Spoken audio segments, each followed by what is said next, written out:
Traditional খাবারের উপর আর কোনো খাবারই হয় না। এই খাবারটা এত বেশি জনপ্রিয় এবং ট্রেডিশনাল, আর এটা খেতে এত বেশি মজা যা বলে বোঝাতে পারবো না। প্রথমে আমি এখানে কিছু লাউর শাক নিয়ে নিয়েছি, আর লাউর শাকের এইভাবে যে রগগুলো থাকে ওগুলো আমি ফেলে দিচ্ছি। তারপর ছোট ছোট টুকরো করে কেটে নিয়ে নিচ্ছি। এই রেসিপিটার জন্য শুধু শাকটাই নিতে হবে, শাকের ডাঁটা নেওয়া যাবে না। তারপর চুলায় একটি প্যান বসিয়ে দিয়েছি, এতে দিয়ে দিচ্ছি বেশ কয়েকটা কাঁচা মরিচ, দিয়ে দিচ্ছি 10-12 কোষ রসুন, আরও দিচ্ছি ছোট সাইজের দুটি মোটা করে কেটে রাখা পেঁয়াজ। হাফ কাপ পানি দিয়ে শাকগুলো দিয়ে দিচ্ছি। তারপর ঢাকনা দিয়ে চুলার মৃদু আঁচে রান্না করব শাকগুলো সম্পূর্ণ সিদ্ধ হওয়া পর্যন্ত।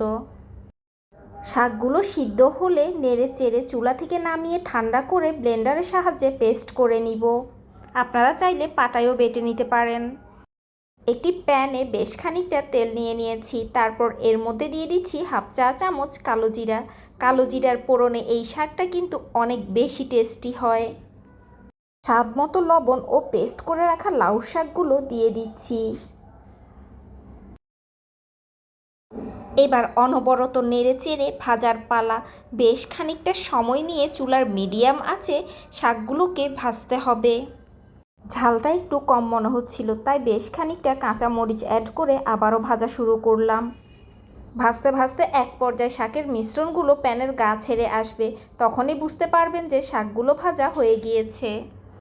শাকগুলোকে আমি একটি প্লেটে সার্ভ করে নিচ্ছি।